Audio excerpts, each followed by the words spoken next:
Hello and welcome to Dot, the podcast that connects the dots on how to be you, with me, Fiona Murden, psychologist and author.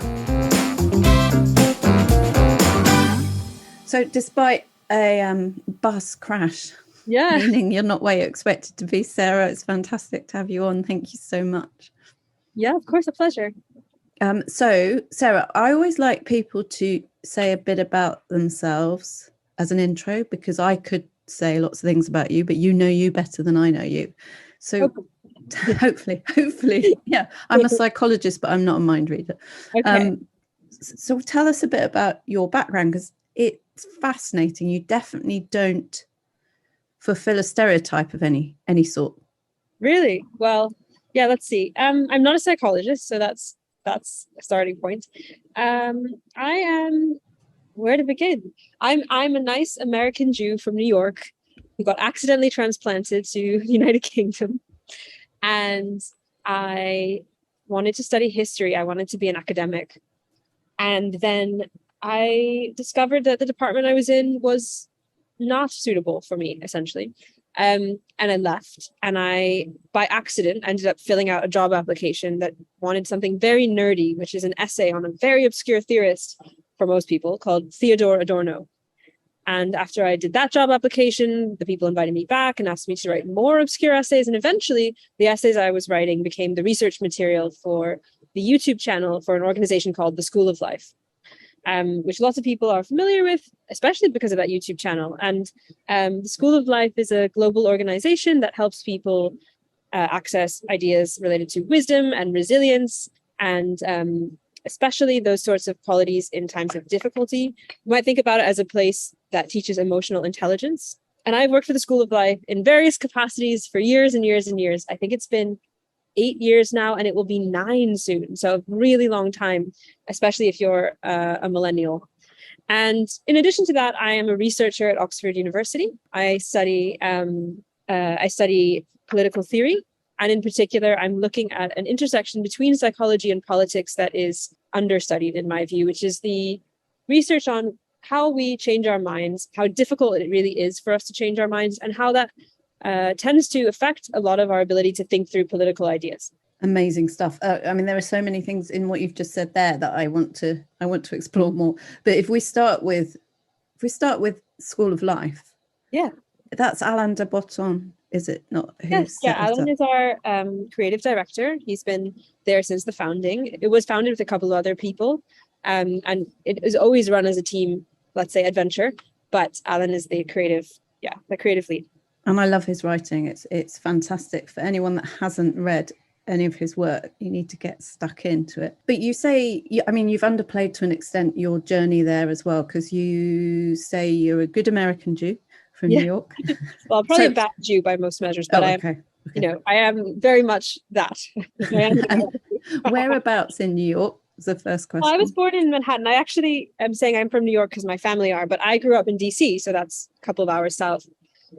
Starting at the age of 5. Before that, we were in New York. And I guess what I'm really signifying there is the kind of American that I am, the sort of culture I grew up in, where reading was hugely privileged as a mode of thinking about the world, and also the sense that you are like a minority in a very large and very diverse country, and you have your own sort of interior world and all of that. And then you went to Harvard. Yeah, and then I went to Harvard.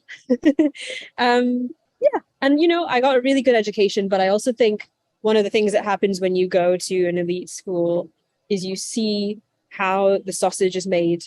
And by sausage, I mean how elite people are made and who runs the universe, so to speak. So how do we end up with people in power who think the way that they do, which is a question I think a lot of people are asking in Britain this week, because we've got a couple of people who are immensely ideological in their economic sort of beliefs and are not really that interested in having their minds changed about it at all, even though they've crashed the economy.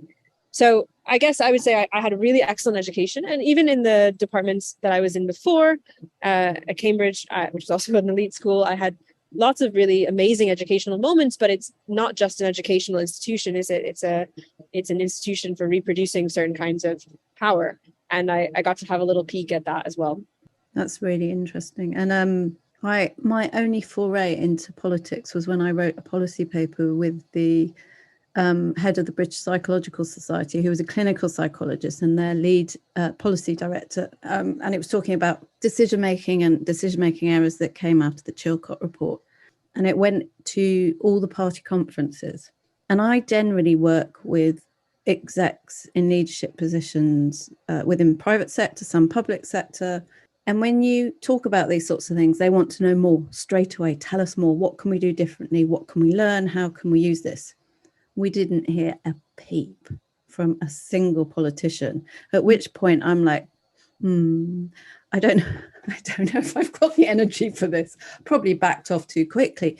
But I think what you're saying is interesting, that they clearly don't want to change their minds. And in the same way, it's a blinkered perspective that can often be taken and then entrenched, I believe, through social norms and expectations and the puffing themselves up and reassuring each other that it's the right thing to do, which can end up quite hubristic, but also with dangerous outcomes for a nation. Yeah, absolutely. One of the things that I think about a lot in my research is the way that political thinking is just not very much like other forms of thinking.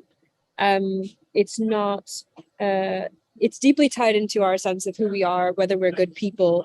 And not only that, but it's tied up in our sense that we need to kind of feel okay about the immediate opportunities for action available to us in the future, right? So it's very difficult for people, for example, to believe that the organization that they work for is doing harm in the world, because they have to get up, at some ungodly hour, usually brush their teeth, take their screaming children to some institution and drive to work. And if they're doing that every day, holding that in their head with the idea that what they're doing in the world might not actually be a good thing is nearly impossible. So a lot of our political thinking, even our very day-to-day banal thinking if we're not politicians, is limited by the difficulty that we have reconciling it with the choices we make in life, many of which are not really choices, right? I don't think most of us have a choice about whether to go to work, not a meaningful one, because we have to earn a living. So similarly, politicians face a huge series of constraints. It's not really that they can run around freely thinking about what they want and saying what they think, obviously leading to disastrous consequences in places like Iraq, but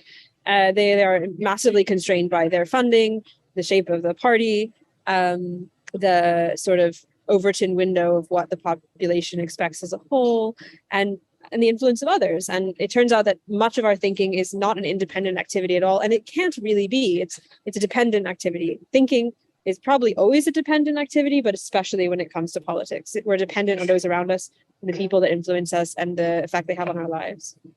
Yeah, I'm fascinated by your viewpoint, and I am envious of the way you articulate things. And I think on your website you said you like to make things seductive, memorable, and fun. Yeah. And I was going to ask you what you meant by seductive, and I have watched all sorts of bits and pieces that you've done, but talking to you now, I can see what you mean. You put your point across very, very eloquently. It's people like you who I think are incredibly important, because we have a lot of very good communicators who lack the substance behind it. Now, this is one of my bugbears, where you have people going out and convincing people of a certain viewpoint, whether that's political or whether that's popularist, whatever that is. And then we have people who know a bit more about what they're talking about, but maybe can't articulate it in the right way. Do you feel a responsibility as someone who is interested in articulating ideas to educate other people in how to do that? Yeah, absolutely. And that's actually what I do. I also teach. I call it learning design, which is a clunky, horrible term, and maybe the first instance that we can mention where I failed at my own ideals. But I teach how to convey ideas to the public and to anyone, really, because I study the psychology of how people learn. And, learning is kind of an everyday thing. It's not, we have a lot of negative associations with it because school is often a really bad experience for people. But every time you drive to a new place or have a conversation with somebody, you're learning something. It's just kind of the activity of the mind. And as it happens, many of our cultural ideas about how learning works are wrong.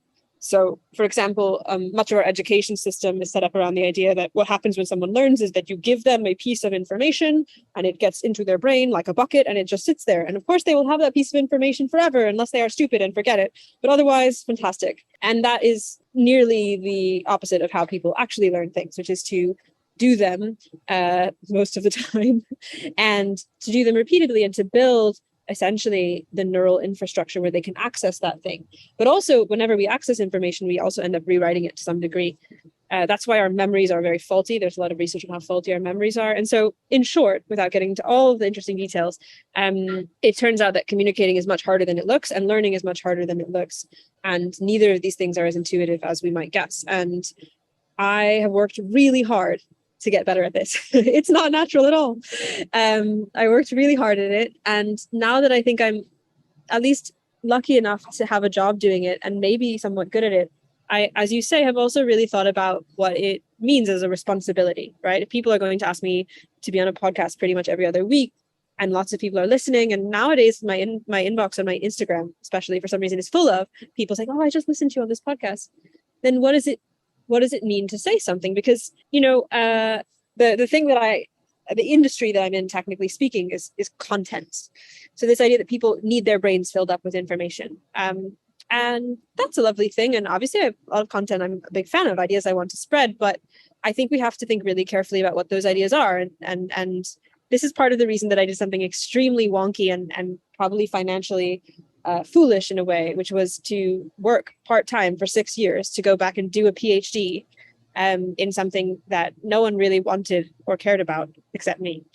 And yeah, I do feel that responsibility very strongly. I think it's really challenging because it requires a kind of juggling of two types of thinking that are not actually that closely aligned. One is figuring out what is the right idea, and the other one is figuring out how to communicate it.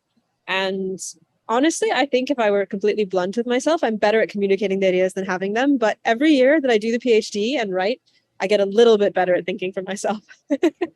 When you say coming up with the idea, what do you mean by that? Well, for example, when I started my PhD, I think I was a lot better at knowing what I found wrong with politics than being able to articulate what it would even look like if it got better, right?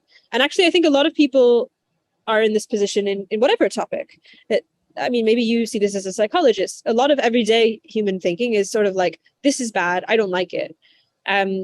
But a lot less of it is about solutions, and even less of it is about thinking about how does this problem fit into a larger spectrum of problems, right? So like a psychologist might have a lot of people who come in and say, I'm really not getting along with my spouse.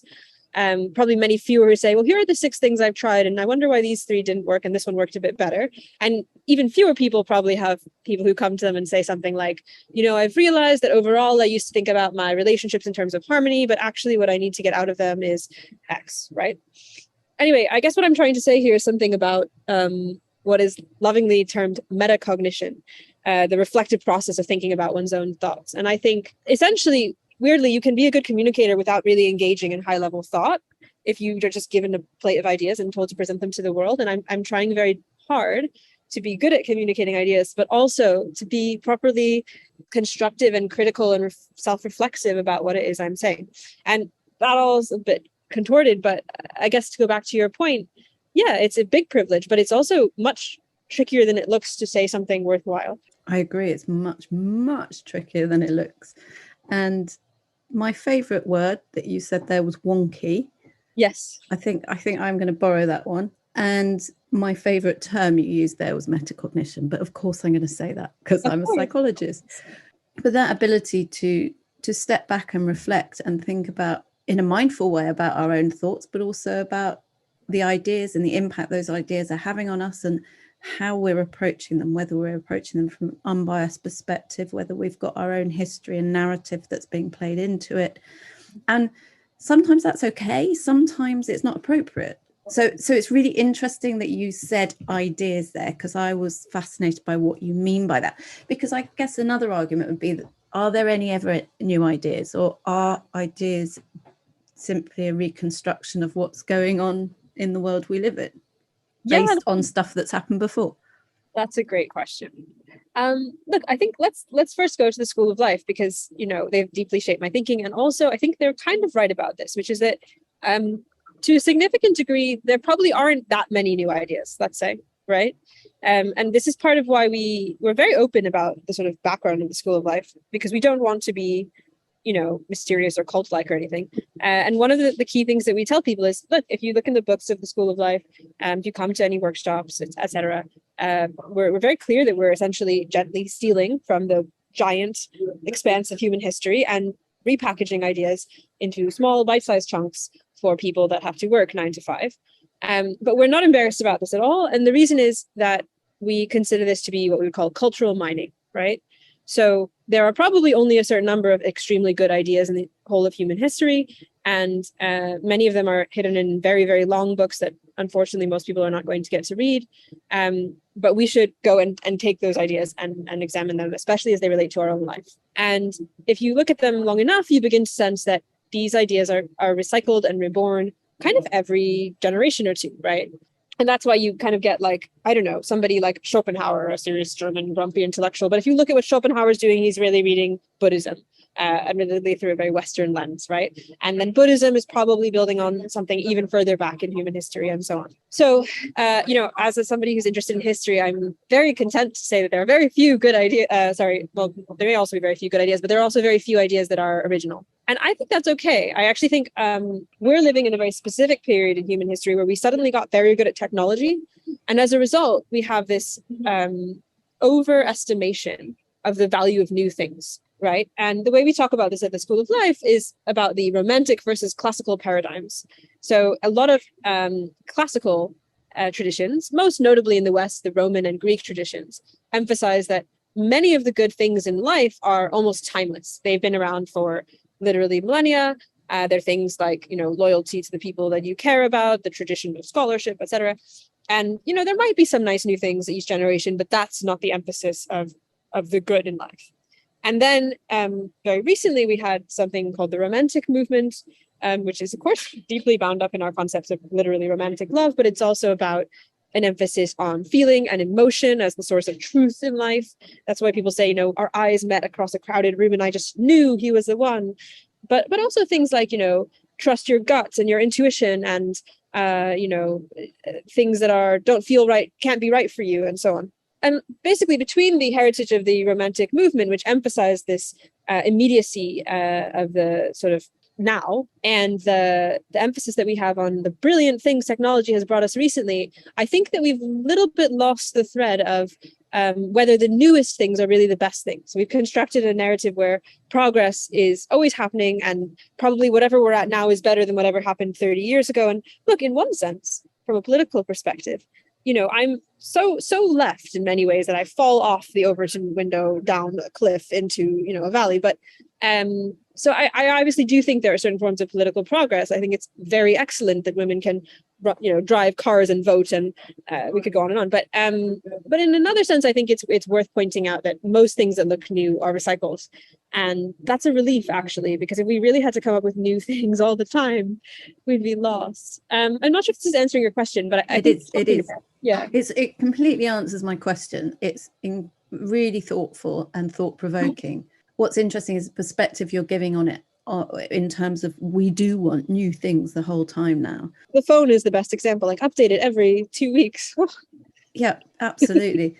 And some new things are good, but actually the new phone is only building on the old technology. It's an iteration. So again, it's what's new. I have a specific question for you out of this, and this is one of my geeky things that I think you'll have a view on, but it doesn't matter if you don't.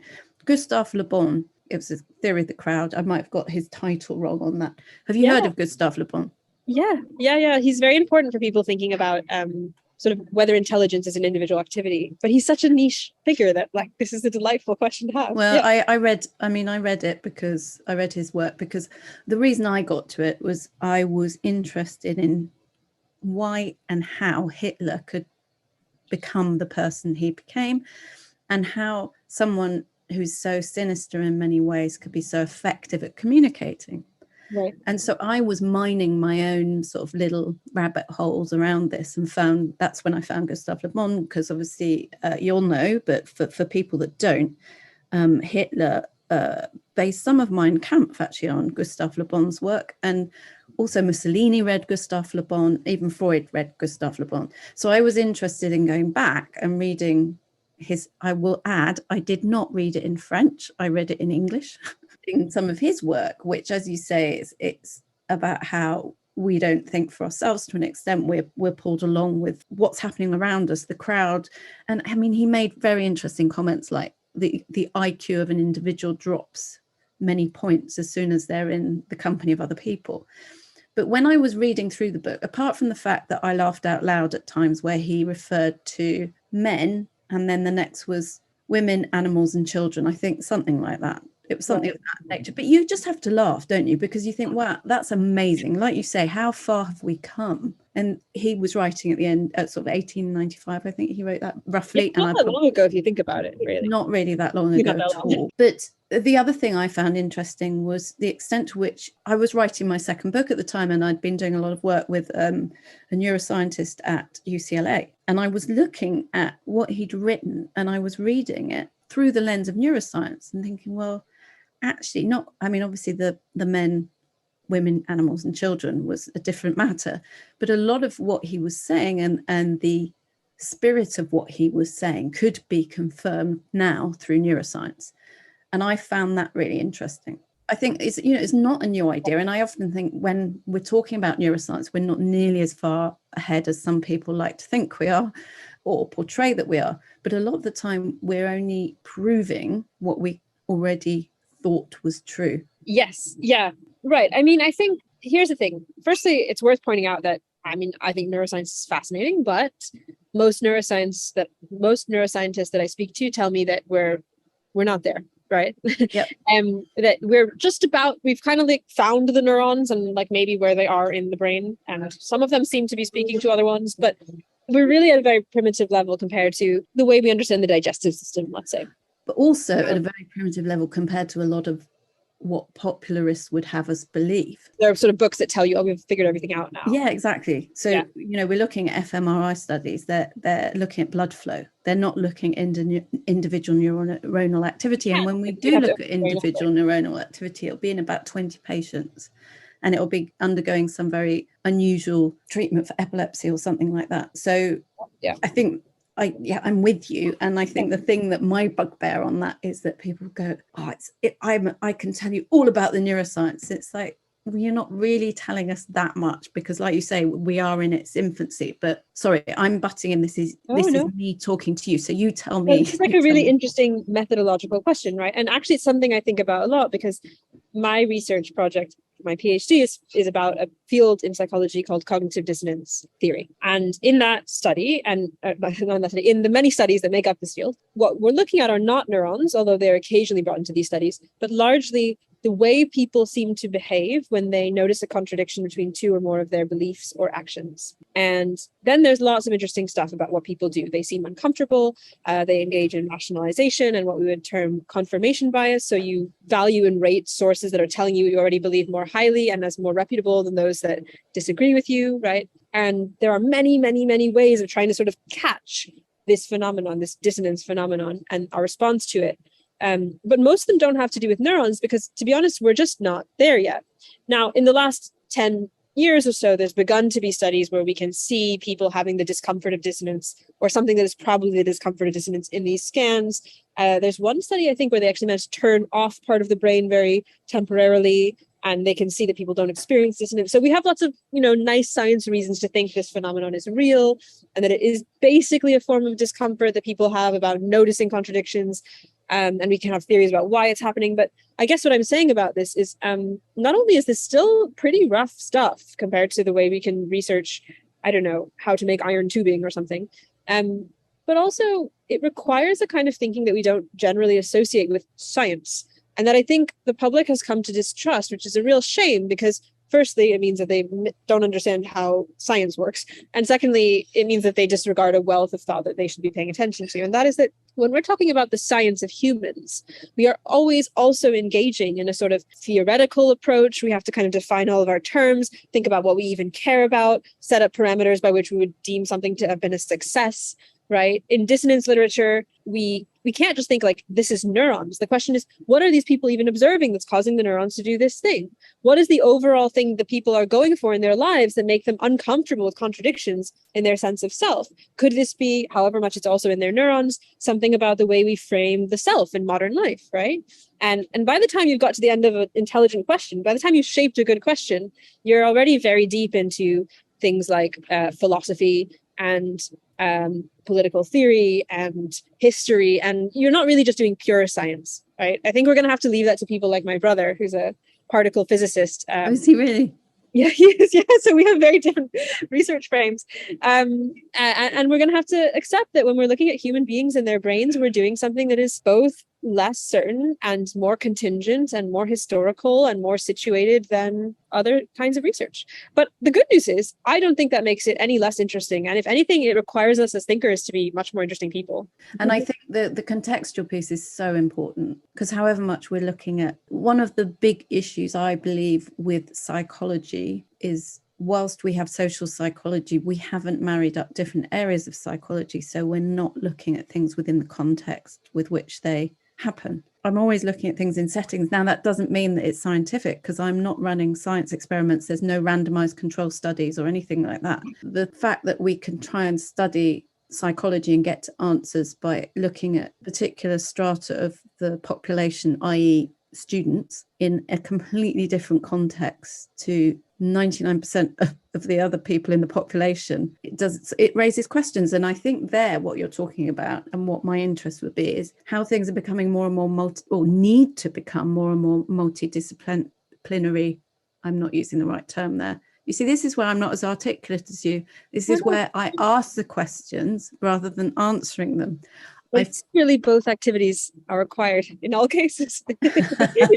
I feel like there's more of a need that we cross boundaries in terms of the disciplines, and not just get siloed within each area and within each sub area of a discipline. What's your thinking about that? Yeah, I think you're absolutely right. And I this is something that really struck me in the research I'm doing at Oxford, is that there's obviously a group of psychologists that are very curious about, look at these human beings rationalizing away evidence that their views are wrong. Why are they doing this? And researching it and discovering that it's at least very possible that the reason that they do this in a lot of cases is that there's literally a visceral feeling of discomfort in the body when we even unconsciously notice contradictions, possibly because it makes us feel insecure in our sense of who we are, maybe in our sense of what we are able to do in the immediate future as actions, right? That's a cool theory. And there are groups of people in the politics departments around the world trying to understand, what's happening when we talk about things like echo chambers and polarization. And none of these people are usually talking to each other very much. They also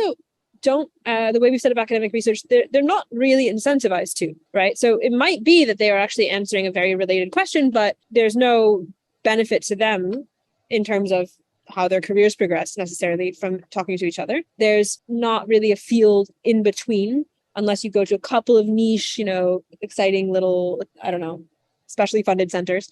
And more importantly, in a strange way, we've also made it very unprestigious.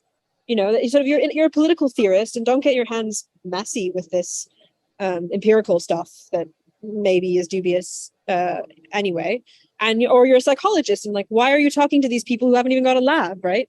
I think that's a huge problem. And I think that the other problem is, academic research privileges the new just as much as anything else. So we are looking for innovation all of the time, right? And I think that can often mean that we're prioritized into sort of coming up with original hot takes, taking other people down if you're in a theory world, or you're privileging, like a unique lab finding that no one else has found before with a p-value that's very small. And these are very small kinds of questions. And if you think about it, right? Just finding an original finding is incredibly difficult in science, and we stupidly don't reward whatsoever people who show that this theory is wrong.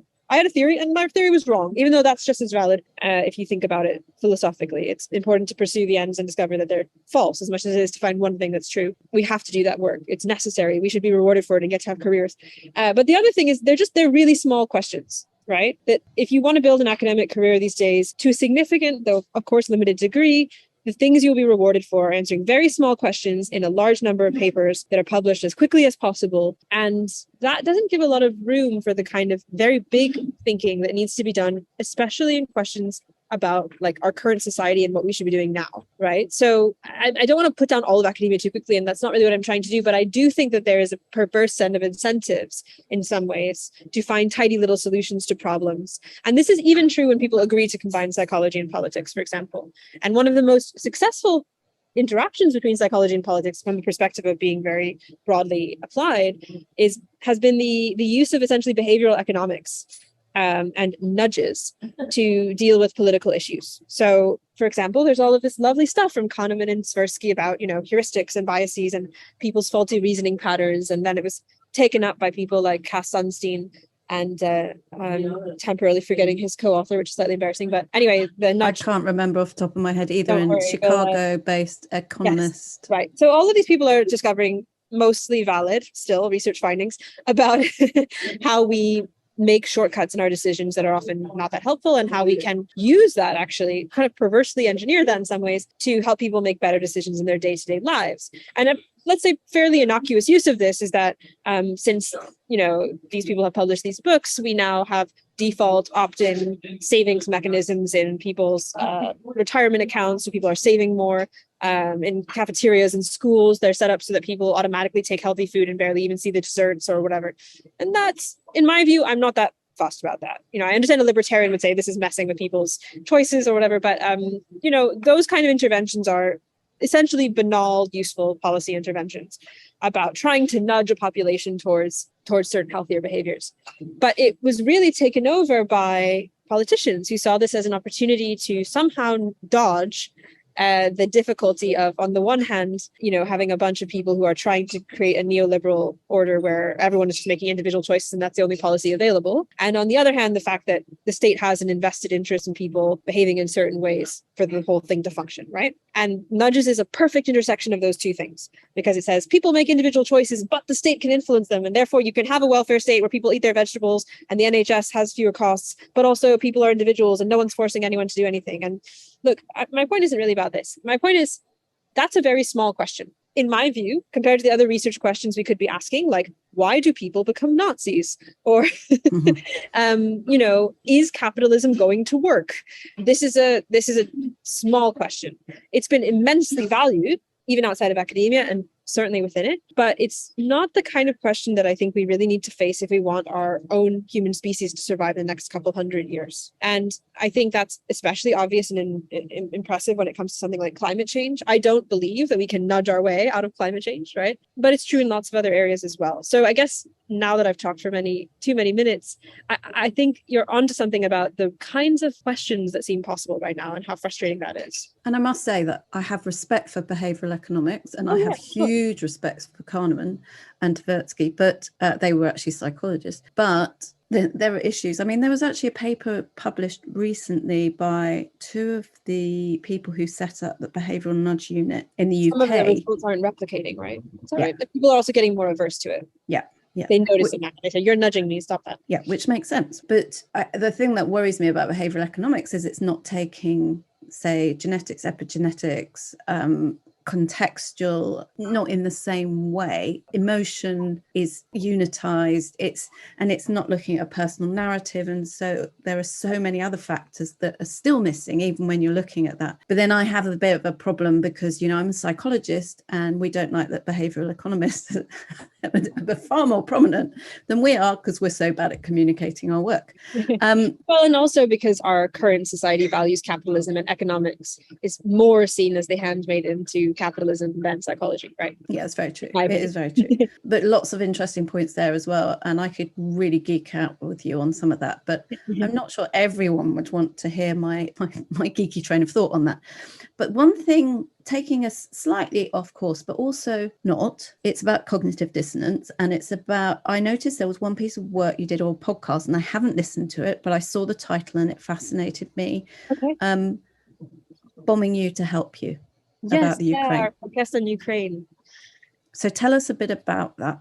Sure. This is a great example of dissonance at work in the world, or a potentially dissonance at work. I mean, nobody has gone and done the complicated lab study, so we're hypothesizing. One of the many horrifying and bizarre phenomena early on in the war in Ukraine was when, the boundaries between these two countries are quite porous from a personal point of view, and many people were, let's say, living in Russia, but their children, Russian-based people who had migrated from Russia some time ago, were living in Ukraine, and there would be many stories of instances where people, let's say, had their mother call them up and say, how are you doing? And then the child would say to the mother, like, Mom, like, they're bombing us. It's horrible. The kid's school has been bombed. How could this happen? What on earth are Russian people thinking? And the mother in this story, who'd be in, Russia, would say, oh, but they're bombing you to help you. Like, this is a special military operation to save you from the secret Nazis in the Ukrainian government. And these two people would see the world very differently, right? To put it mildly. But also that's an immense, from a psychological perspective. I mean, I obviously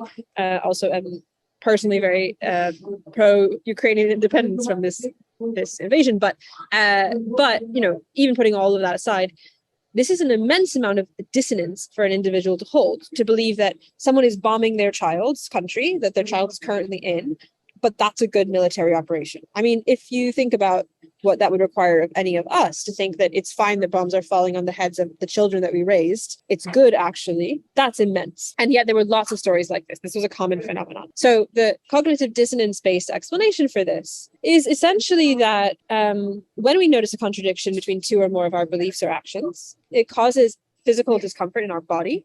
Pretty much all discomfort is physical at some level, and mainly mental discomfort. And we need to resolve that as quickly as possible, which is essentially the same that we have when we have physical discomfort. If your foot hurts, you move your foot back, or you touch a hot stove, you move your hand away, or if you're thirsty, you go seek water, right?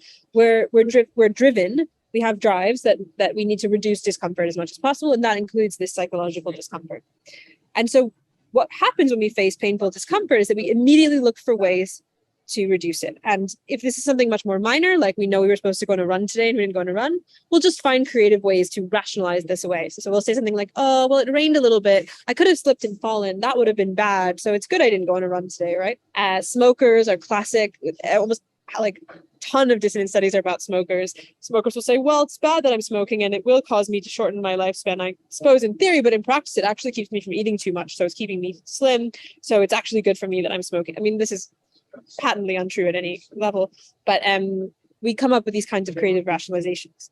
And so what we're seeing in Ukraine when this kind of thing happens is that people who are Russians their lives are bound up day to day in being a part of Russia, right? I mean, they kind of have to be. And many, many people look at the discomfort between the fact that their child or relative or whatever is in danger and the fact that they're running around living their lives in Russia, and they end up closing that dissonance by reaffirming the beliefs they already have about why Russia is more or less a good state and one that they're okay to operate in. And they are capable of doing this even with extremely creative rationalizations for the other facts in the matter. So we were using this case firstly just to talk about how strange this particular phenomenon is and how difficult it is for people, and secondly, how it might even be possible. How can we rationalize these kinds of things away? Yeah, and that's really what that podcast is about, although I obviously encourage you to go listen to me and Jonathan talk. But it's also obviously more of a general point about modern life, which is that lots of it is really unbearable, right? I mean, obviously it's much worse to be being bombed by Russia than to be sitting in a cafe in London, but there are lots of aspects of modern life that are not really that tolerable. And our minds seem to be set up to mostly tolerate them until we fall into some form of mental illness, right? The branch of political theory that I study is called critical theory. And one of the main questions of the school of critical theory that started in Germany, including right after World War II, the Frankfurt School, is that they asked, essentially, the world is pretty bad. Why aren't there more revolutions? Like, why aren't people furious? And it's something I think we could all be asking this week about what's happened to the UK economy as well. People are going to freeze and starve this winter, lots of people. And whatever your particular political alignment on the spectrum is, this is a failure by nearly any measure for many, many, many, many people in our existing economic setup. But we're not seeing a revolution. No one is out on the streets burning things yet. And that's a very interesting point from a psychological perspective. So yeah, dissonance is kind of at work in all of these complicated political questions. It's really fascinating. There's a book called The Myth of Sanity. I don't know if you've heard of it, but it's no, but it's a great title. It's a great title. Really, really good book written by a psychiatrist. It just made me think of it when you were talking then. And she says that people won't seek to heal themselves or to learn more about themselves at a psychological level until they get to that point where the pain is impossible to bear.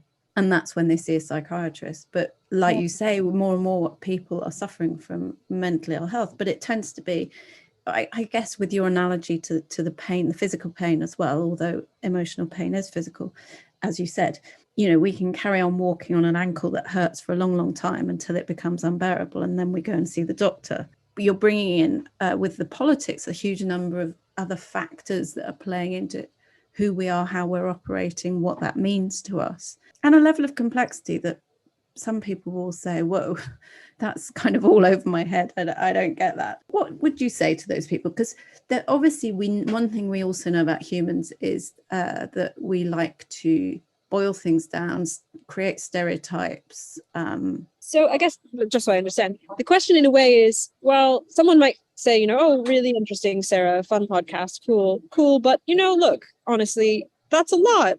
And I am already kind of set up thinking about interest rates. Why do I have to now go and learn all this stuff about psychology, which sounds more complicated than I expected? Is that kind of the question about? It's whether people want to explore and understand these things within the context of not just themselves, but within the context of economic systems and political systems, right, and how those things are in turn impacting them and who they are and how they're living their lives. Because we know it on, like you said, to the extent that it's like, well, look at what's happened to interest rates, or right. People are not that interested in interest rates until it affects them directly. So how confident can we be that they also want to think about their own minds in this way, right? I think that's a great question. I think so. I'm also the content strategist for a place called the Future Narratives Lab, and we work with organizations that are talking about some of these really big political questions, things like climate change and worker ownership of companies and so on. And we talk about narratives as this nice level in between some other stuff in the human mind, right? So at the very bottom, let's say, of the human mind, and this is just a metaphor, of course, it's more complicated than this, but at the bottom of our mind, let's say the firm foundation, there's the values that we have, the sort of deep assumptions, like are people good or bad, etc. And then at the top, we might have individual statements. Like I might say to you something like, I think that Liz Truss is such and such. But in the middle, we have what we call narratives. And we're using this term to try to encapsulate something about the shape of the story-based, roughly, assumptions that we have about the world.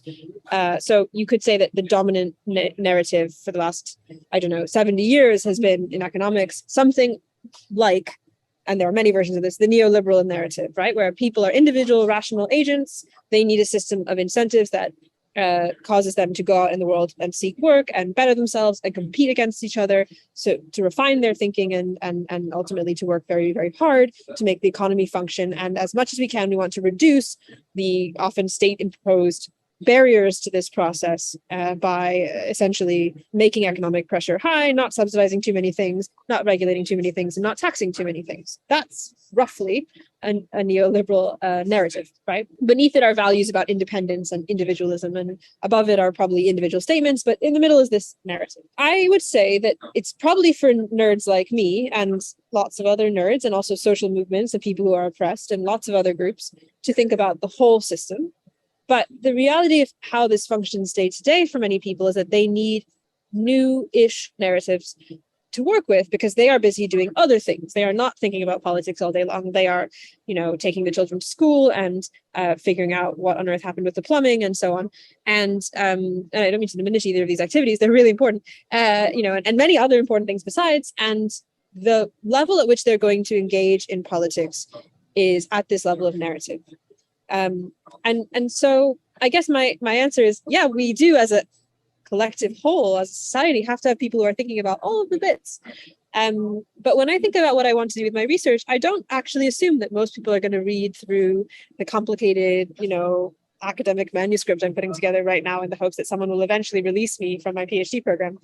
I instead think, how could I summarize this in a way that somebody who's intelligent and hardworking and interested could listen to a podcast for 30 minutes and come to agree with me on something and do something differently in their life? But they might never read, the full book. Or if they do read the book, they probably still won't read the PhD or all the things it's referencing, right? And I am comfortable with this in a way that I think a lot of academics are not. I agree with you. People are tired. And that's okay. I mean, we probably do still need to build a society where people are less tired and can think more. But it's also okay to serve some of the ideas that you've had into narratives to people, as long as you can stand behind them ethically and you think they're going to do good. And standing behind them is an interesting point. Sarah, thank you so much. I have thoroughly enjoyed talking to you. This was one of the more intelligent conversations I've had on a podcast, so I really appreciate it. That's very kind of you to say, but you've really made me think. You've stretched my view and you've stretched my cognitive muscle, as it were, and I know you'll have done the same for other people. Really appreciate your time, particularly as you were kicked off a bus because of an accident and found your way into a little adventure, but we're all good now. but still, I appreciate it all the more, and just thank you so much. It was a real pleasure. I really enjoyed it. Stay in touch. You can follow the School of Life and see all the new books that we have out. Your website is? My website is just my name, sarahsteinlubrano.com, and the School of Life is theschooloflife.com. And I really, really would recommend that people go to School of Life. It's a fantastic resource, really fascinating, never ceases to amaze me with the new but repackaged classical philosophical ideas at times, but with it in a very palatable way, a very user-friendly way, but also in a way that sparks your imagination and makes you think. But your website as well, and all the fantastic things you do. We haven't even talked about many of the things that you do. There are so many interesting angles. You can call me back, I'll weird idea. I will take you up on that. Sarah, thank you so much. That's a pleasure.